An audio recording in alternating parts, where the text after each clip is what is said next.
نحمده ونصلي على رسوله الكريم اما بعد فاعوذ بالله من الشیطان الرجیم بسم اللہ الرحمن الرحیم. صیام التطوع، نفلی روزے. نفلی روزے کی فضیلت. عن ابی سعید رضی اللہ عنہ قال سمعت النبی صلی اللہ علیہ وسلم یقول من صام یوما فی سبیل اللہ بعد اللہ وجہہ عن النار 70 خریفا، متفق علیہ.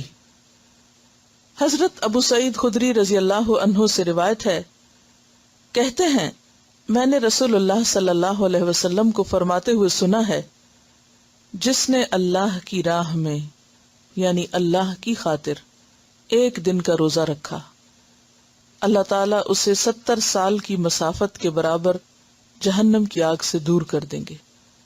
یعنی اتنا بڑا اجر ہے روزہ رکھنے کا، خاص طور پر وہ روزہ جس میں صرف اور صرف اللہ کی رضا مطلوب ہو. ہر سال کے شوال کے 6 روزے رکھنے کا ثواب عمر بھر کے روزے رکھنے کے برابر ہے. عن ابی ایوب الانصاری رضی اللہ عنہ ان رسول اللہ صلی اللہ علیہ وسلم قال من صام رمضان ثم اتبعه ب6 من شوال فكأنما صام الدهر. رواہ مسلم و ابو داود والنسائی والترمذی وابن ماجہ. حضرت ابو ایوب انصاری رضی اللہ عنہ سے روایت ہے کہ رسول اللہ صلی اللہ علیہ وسلم نے فرمایا، جو شخص رمضان کے روزے رکھ کر ہر سال شوال میں بھی 6 روزے رکھے اسے عمر بھر کے روزوں کا ثواب ملتا ہے. اسے مسلم، ابو داؤد، نسائی، ترمذی اور ابن ماجہ نے روایت کیا ہے. اب انہوں نے نیچے کچھ کیلکولیشن کی ہے کہ 30 روزے اور 6 روزے کل 36 روزے یعنی 36 روزے بنتے ہیں. ہر روزے کا ثواب 10 کے برابر ہے، کیونکہ قرآن پاک میں آتا ہے من جاء بالحسنۃ فلہ 10 امثالھا، جو ایک نیکی لایا اس کے لیے 10 کا ثواب ہے. تو اس طرح اگر ہر سال کے رمضان کے بعد باقاعدگی سے شوال کے 6 روزے رکھے جائیں تو عمر بھر کے روزوں کا ثواب ہو جائے گا، یعنی سال کے پھر 360 دن بن جائیں گے. اور آپ کو یہ تو معلوم ہے کہ ہجری کیلنڈر میں سال شمسی کیلنڈر کے مقابلے میں 10 دن کم ہوتا ہے. باقاعدگی سے ایام 20 جو ہیں روشن راتیں، چاند کی 13، 14 اور 15 تاریخ کے روزے رکھنے سے عمر بھر کے روزوں کا ثواب ملتا ہے. عن ابی قتادہ رضی اللہ عنہ قال قال رسول اللہ صلی اللہ علیہ وسلم 3 من كل شهر ورمضان الى رمضان فهذا صيام الدهر كله. رواہ مسلم. حضرت ابو قتادہ رضی اللہ عنہ کہتے ہیں رسول اللہ صلی اللہ علیہ وسلم نے فرمایا، ایک رمضان سے دوسرے رمضان کے درمیانی عرصے میں ہر ماہ 3 دن ایام 20 کے روزے رکھنا عمر بھر روزے رکھنے کے برابر ہے. اسے مسلم نے روایت کیا ہے. اور اس میں بھی آپ دیکھیے کہ ہر مہینے اگر روزے رکھے جائیں تو سال میں 12 مہینے ہوتے ہیں اور کل کتنے روزے ہو جائیں گے؟ 36 روزے ہو جائیں گے، اور ہر روزہ پھر 10 کے برابر. تو اس طرح 360. تو گویا ایک انسان ساری زندگی ہی روزے سے ہے. سفر میں نفلی روزہ رکھنا جائز ہے. ان حمزہ ابن عمرو الاسلمی رضی اللہ عنہ انہ سأل رسول اللہ صلی اللہ علیہ وسلم اصوم فی السفر قال ان شئت فصم وان شئت فافطر. رواہ النسائی. حضرت حمزہ بن عمرو اسلمی رضی اللہ عنہ سے روایت ہے کہ انہوں نے رسول اللہ صلی اللہ علیہ وسلم سے پوچھا، کیا میں سفر میں روزہ رکھوں؟ آپ نے فرمایا، اگر چاہو تو رکھو، چاہو تو نہ رکھو. اسے نسائی نے روایت کیا ہے. یہ سوال بہت سے لوگوں کا ہوتا ہے، کیا رکھ سکتے ہیں؟ اگر رکھ سکتے تو رکھ لو، اگر نہیں رکھ سکتے نہ رکھو.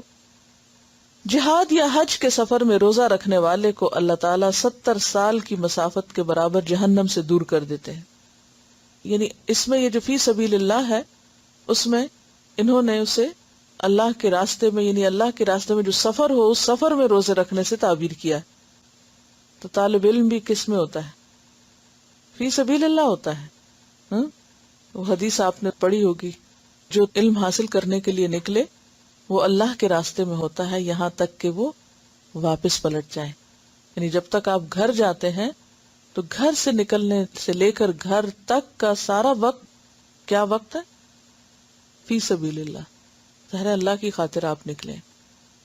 اور ساتھ اگر روزہ بھی ہو تو یہ روزہ پھر کئی گنا زیادہ اجر و ثواب کا باعث بن جاتا ہے، کیونکہ گھر میں رہ کے انسان کے لیے سہولت ہوتی ہے. اگر آپ تھکے ہوئے آپ لیٹ جائیں، آپ کم کام کر لیں، لیکن جب آپ کسی خاص مشن پہ نکلتے ہیں، پڑھنے نکلے، پڑھانے نکلے، یا کوئی اور کام اس طرح کا، جیسے یہ حج کے سفر انہوں نے کیا ہے، یہ بھی فی سبیل اللہ سفر شمار ہوتا ہے. تو ایسے میں انسان اگر ساتھ روزے میں بھی ہو تو اس کا اجر و ثواب کئی گنا زیادہ ہوتا ہے. سوموار اور جمعرات کا روزہ رکھنا رسول اکرم صلی اللہ علیہ وسلم کو پسند تھا. عن ابی ہریرہ رضی اللہ عنہ قال قال رسول اللہ صلی اللہ علیہ وسلم تعرض الاعمال یوم الاثنین والخمیس فاحب ان یعرض عملی وانا صائم. رواہ الترمذی. حضرت ابو ہریرہ رضی اللہ عنہ کہتے ہیں رسول اللہ صلی اللہ علیہ وسلم نے فرمایا سوموار اور جمعرات کو لوگوں کے اعمال اللہ کے حضور پیش کیے جاتے ہیں. میں چاہتا ہوں کہ جب میرے اعمال اللہ کے ہاں پیش کیے جائیں تو میں اس وقت روزے سے ہوں. اسے ترمذی نے روایت کیا ہے. یوم عرفہ 9 ذی الحجہ کا ایک روزہ ایک گزشتہ اور ایک آئندہ یعنی 2 سال کے صغیرہ گناہوں کا کفارہ ہے، جبکہ یوم عاشورہ 10 محرم کا روزہ گزشتہ 1 سال کے صغیرہ گناہوں کا کفارہ ہے. عن ابی قتادہ رضی اللہ عنہ ان النبی صلی اللہ علیہ وسلم قال صیام یوم عرفہ احتسب علی اللہ ان یکفر السنة التي قبلہ والسنة التي بعدہ وصیام یوم عاشوراء احتسب علی اللہ ان یکفر السنة التي قبلہ. رواہ مسلم. حضرت ابو قتادہ رضی اللہ عنہ کہتے ہیں رسول اللہ صلی اللہ علیہ وسلم نے فرمایا میں اللہ تعالیٰ سے امید رکھتا ہوں کہ یوم عرفہ کے روزے کے بدلے میں اللہ تعالیٰ ایک گزشتہ اور ایک آئندہ سال کے گناہ معاف فرمائیں گے، اور یوم عاشورہ کے روزہ کے بدلے میں گزشتہ 1 سال کے گناہ معاف فرمائیں گے. اسے مسلم نے روایت کیا ہے. صرف 10 محرم کا روزہ رکھنا مکروہ ہے. رسول اکرم صلی اللہ علیہ وسلم شعبان کے مہینے میں باقی سب مہینوں سے زیادہ روزے رکھتے تھے. عن عائشہ رضی اللہ عنہا انہا قالت ما رأیت رسول اللہ صلی اللہ علیہ وسلم استکمل صیام شہر الا رمضان وما رأیتہ فی شہر اکثر منہ صیاما فی شعبان. متفق علیہ. حضرت عائشہ رضی اللہ عنہا کہتی ہیں میں نے رسول اللہ صلی اللہ علیہ وسلم کو رمضان کے علاوہ کسی مہینے کے پورے روزے رکھتے نہیں دیکھا، نہ ہی شعبان کے علاوہ کسی دوسرے مہینے میں کثرت سے روزے رکھتے دیکھا. یعنی رمضان تو پورا، اور اس کے بعد سب سے زیادہ شعبان میں، اور اس کے بعد شوال میں 6، اور اس کے بعد ہر مہینے کے 3 یا پھر ہر ہفتے کے 2 روزے، سوموار اور جمعرات کا، اور اسی طرح عاشورہ کا روزہ، اس کے ساتھ ایک اور ملا کے پہلے یا بعد میں، اور یوم عرفہ کا روزہ. لیکن 15 شعبان کو خاص طور پر روزہ رکھنا یہ درست نہیں. اس کے بارے میں جو بھی احادیث ہیں وہ ضعیف ہیں. صحیح حدیث سے جو چیز ثابت ہے وہ یہ ہے کہ آپ سارے مہینے میں ہی یعنی کثرت سے روزے رکھتے تھے. نفلی روزہ رکھنے میں ایک دن چھوڑ کر دوسرے دن روزہ رکھنے کا طریقہ سب سے افضل ہے. ان عبداللہ ابن عمرو رضی اللہ عنہ ان رسول اللہ صلی اللہ علیہ وسلم قال صم فی کل شہر 3 ایام قلت انی اقوى من ذلك فلم يزل يرفعني حتى قال صم يوما وافطر يوما فانه افضل الصيام وهو صوم اخی داؤد علیہ السلام. متفق علیہ. حضرت عبداللہ بن عمرو رضی اللہ عنہ سے روایت ہے کہ رسول اللہ صلی اللہ علیہ وسلم نے فرمایا ہر ماہ 3 دن کے روزے رکھو، یعنی ایام 20 کے. میں نے عرض کیا مجھ میں اس سے زیادہ طاقت ہے. رسول اللہ صلی اللہ علیہ وسلم برابر مجھ سے روزے کم کراتے رہے، حتیٰ کہ آپ نے فرمایا 1 دن روزہ رکھو اور 1 دن چھوڑ دو، یہ افضل ترین روزے ہیں. میرے بھائی داؤد علیہ السلام کا یہی طریقہ تھا. اسے بخاری اور مسلم نے روایت کیا ہے. آپ نے داؤد علیہ السلام کو اپنا بھائی کس اعتبار سے کہا؟ نسب میں نہیں بلکہ دین میں اور نبوت میں۔ محرم کے مہینے میں روزہ رکھنے کی فضیلت۔ عن ابی ہریرہ رضی اللہ عنہ قال قال رسول اللہ صلی اللہ علیہ وسلم افضل الصیام بعد رمضان شہر اللہ المحرم وافضل الصلاة بعد الفریضۃ صلاة اللیل، رواہ مسلم۔ حضرت ابو ہریرہ رضی اللہ عنہ روایت کرتے ہیں، رسول اللہ صلی اللہ علیہ وسلم نے فرمایا، رمضان کے بعد سب سے افضل روزے محرم کے روزے ہیں جو اللہ کا مہینہ ہے، اور فرض نماز کے بعد سب سے افضل نماز تہجد کی نماز ہے جسے صلاۃ اللیل کہتے ہیں۔ اسے مسلم نے روایت کیا ہے۔ سوموار کے روزے کی فضیلت۔ عن ابی قتادہ رضی اللہ عنہ قال سئل رسول اللہ صلی اللہ علیہ وسلم عن صوم الاثنین فقال فیہ ولدت وفیہ انزل علی، رواہ مسلم۔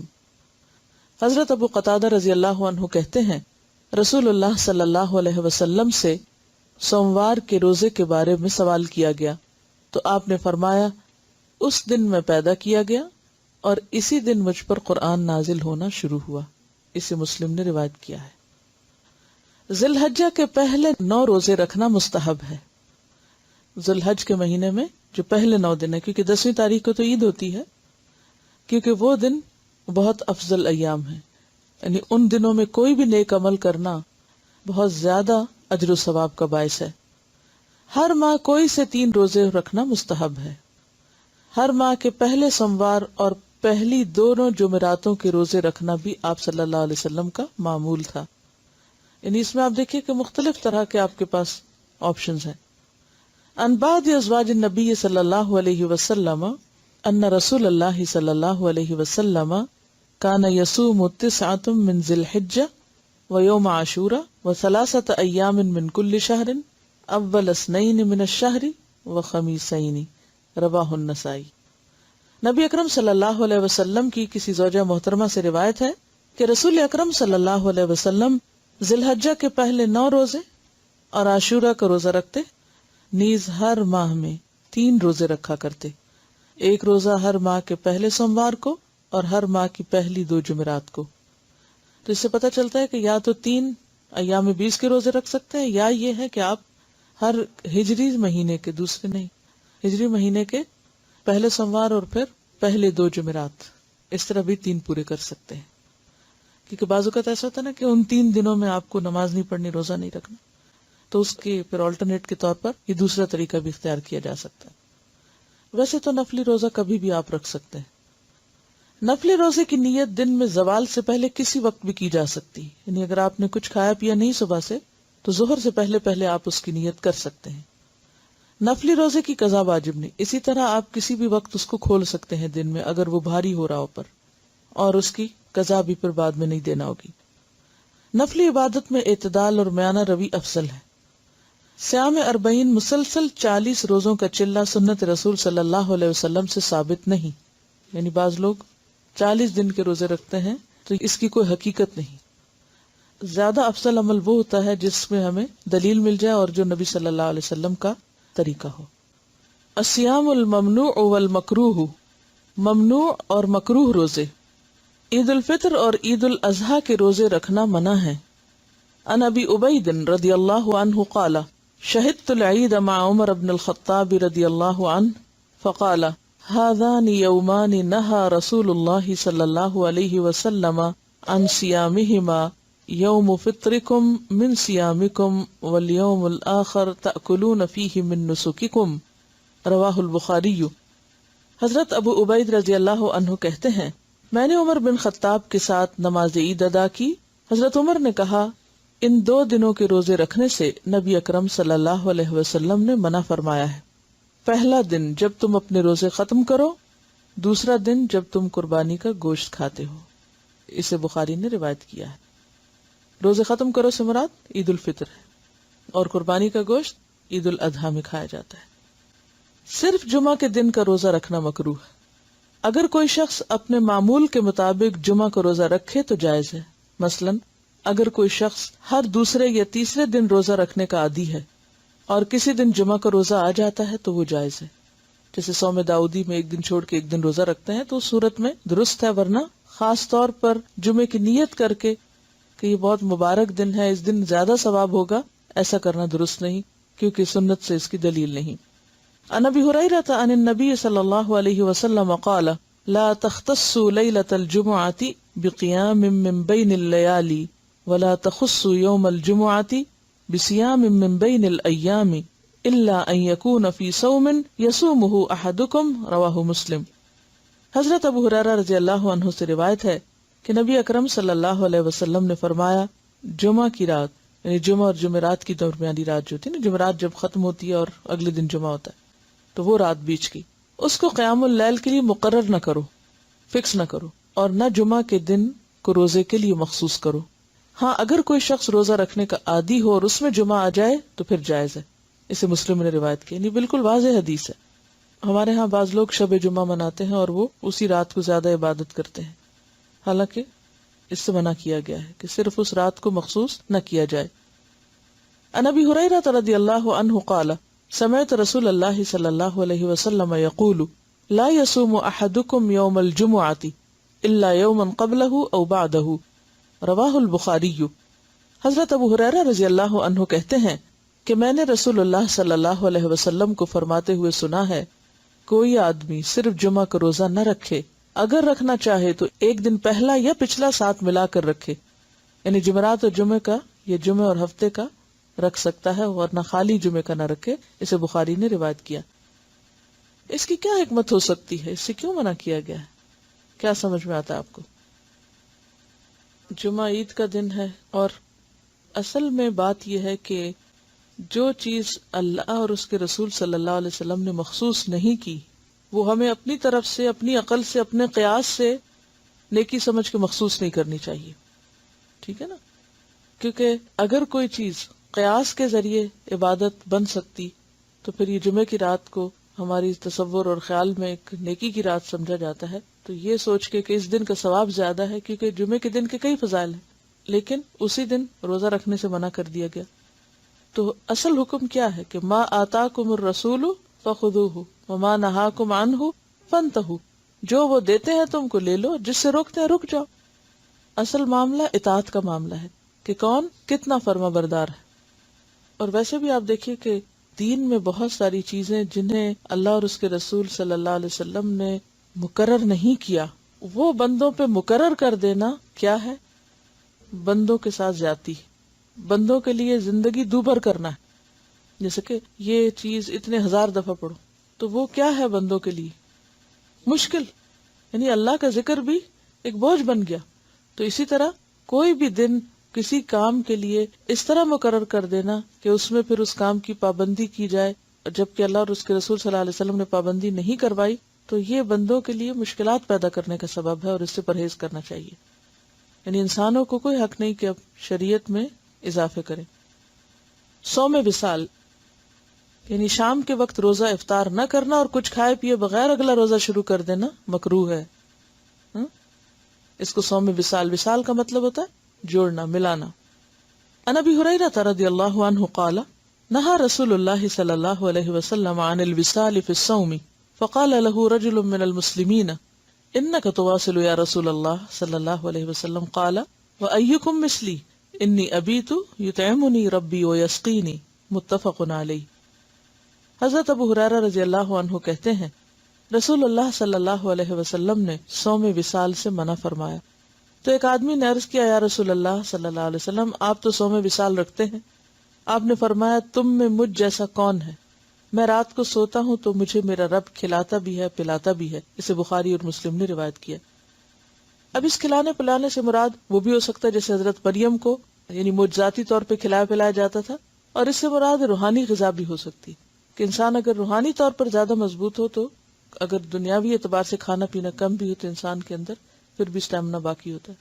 اب اس کا اصل معنی آپ نے خود نہیں بتایا، لہٰذا ان دونوں میں سے کوئی بھی ہو سکتا ہے. اور یہ جو کہا تم میں مجھ جیسا کون ہے، تو مراد یہ کہ میں تو اللہ کا پیغمبر ہوں. آپ کی حیثیت تو مختلف ہے اس اعتبار سے، اور آپ کی طاقت اور آپ کی جو اسٹیمنا ہے وہ عام بندوں سے کہیں زیادہ تھا، عبادت کا اور باقی کاموں کے لیے بھی۔ رمضان شروع ہونے سے پہلے استقبال کے طور پر روزے رکھنا منع ہے۔ اگر کوئی شخص اپنے گزشتہ معمول کے مطابق روزے رکھتا چلا آ رہا ہے اور وہ دن اتفاقاً رمضان سے 1 یا 2 روز پہلے آ گیا تو کوئی حرج نہیں۔ عن ابی ہریرہ رضی اللہ عنہ قال قال رسول اللہ صلی اللہ علیہ وسلم لا يتقدمن احدكم رمضان بصوم يوم او يومين الا ان يكون رجل كان يصوم صوما فليصوم ذلك اليوم متفق علیہ۔ حضرت ابو ہریرہ رضی اللہ عنہ کہتے ہیں رسول اللہ صلی اللہ علیہ وسلم نے فرمایا رمضان سے 1 یا 2 دن پہلے کوئی آدمی روزہ نہ رکھے، البتہ وہ شخص جو اپنے معمول کے مطابق روزہ رکھتا آ رہا وہ رکھ سکتا ہے۔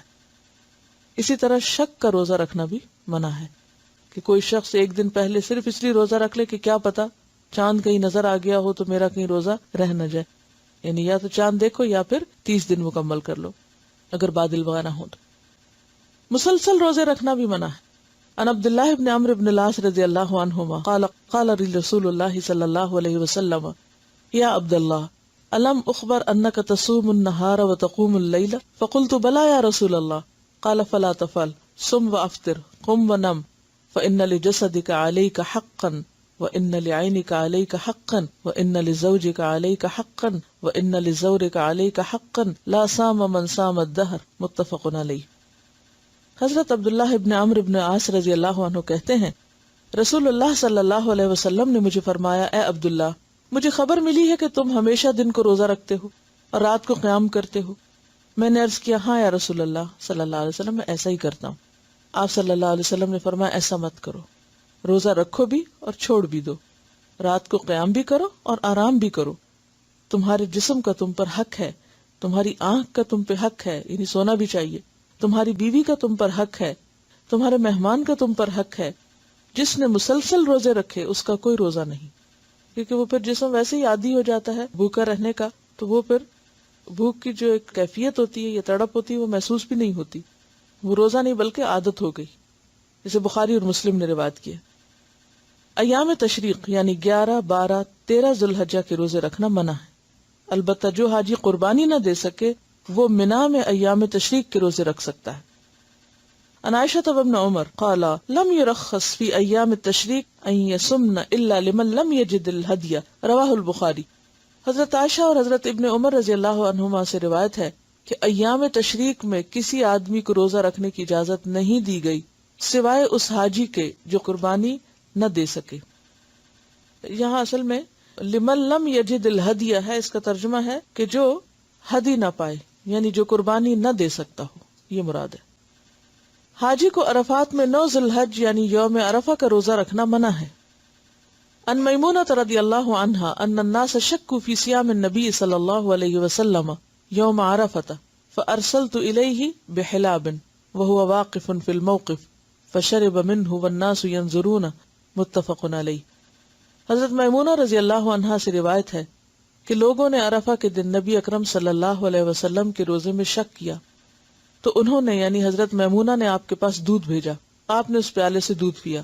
اس وقت آپ میدان عرفات کے موقف میں کھڑے تھے، لوگ آپ کو دیکھ رہے تھے، اسے بخاری اور مسلم نے روایت کیا۔ تو معلوم کرنے کا یہ کتنا اچھا طریقہ ہے، بجائے اس کے کہ کسی کو کہلوا کے بھیج دی کہ اچھا جا کے پوچھ کے کہ آپ کا روزہ ہے یا نہیں، انہوں نے دودھ بھیج دیا کہ اگر آپ پی لیں گے تو پتہ چل جائے گا کہ روزہ نہیں ہے۔ نصف شعبان کے بعد روزے نہیں رکھنا چاہیے۔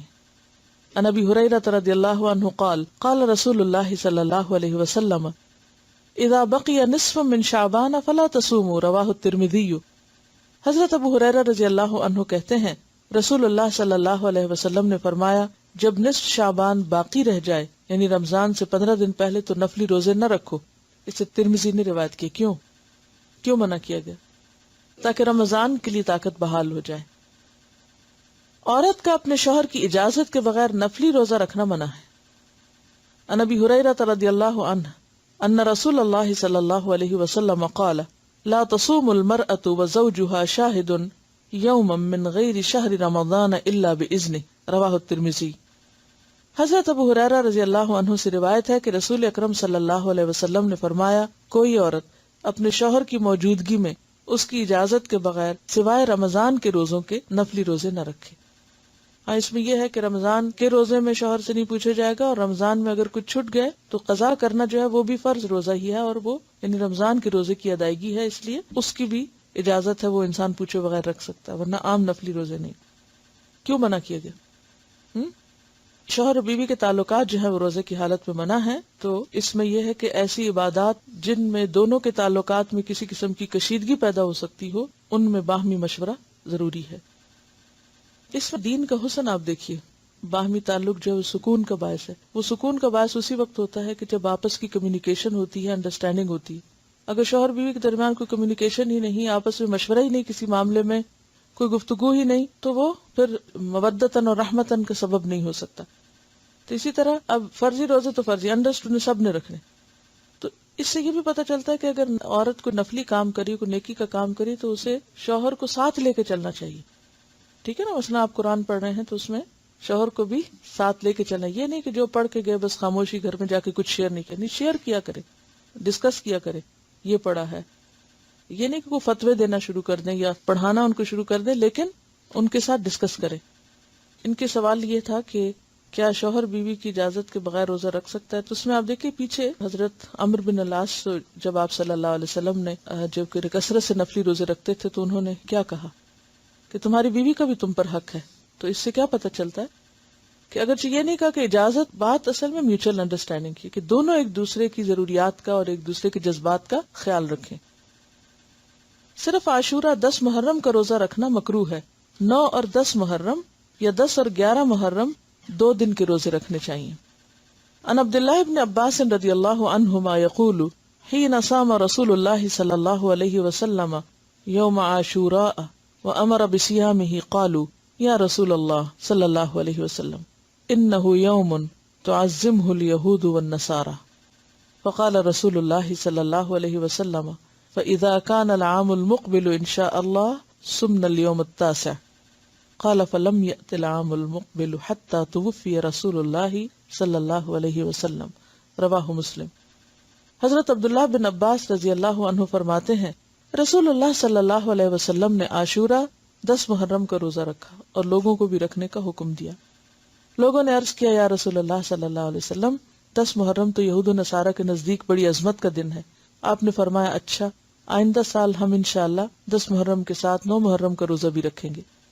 لیکن آئندہ سال آنے سے پہلے ہی رسول اللہ صلی اللہ علیہ وسلم اس دنیا سے رخصت ہو گئے۔ اسے مسلم نے روایت کیا۔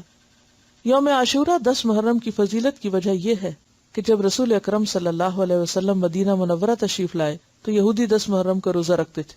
ان سے وجہ پوچھی گئی تو انہوں نے کہا اس روز اللہ تعالیٰ نے موسیٰ علیہ السلام کو فرعون پہ غلبہ عطا کیا تھا، لہٰذا ہم شکرانے کے طور پر اس دن کا روزہ رکھتے ہیں۔ رسول اللہ صلی اللہ علیہ وسلم کو یہ بات معلوم ہوئی تو آپ نے فرمایا یہودیوں کی نسبت ہم موسیٰ علیہ السلام کے زیادہ قریب ہیں، اور مسلمانوں کو اس دن کا روزہ رکھنے کا حکم دیا۔ مگر جب رمضان کے روزے فرض کیے گئے تب آپ صلی اللہ علیہ وسلم نے فرمایا اب جو چاہے 10 محرم کا روزہ رکھے، جو نہ چاہے نہ رکھے۔ اسے مسلم نے روایت کیا ہے۔ صرف ہفتے کے دن کا روزہ رکھنا ممنوع ہے۔ ان عبداللہ ابن بسر ان اخت السماء رضی اللہ عنہا ان رسول اللہ صلی اللہ علیہ وسلم قال لا تصوموا يوم السبت الا فيما افترض عليكم فان لم يجد احدكم الا عود عنبة او لحاء شجرة فليمزغها رواہ ابن خزیمہ۔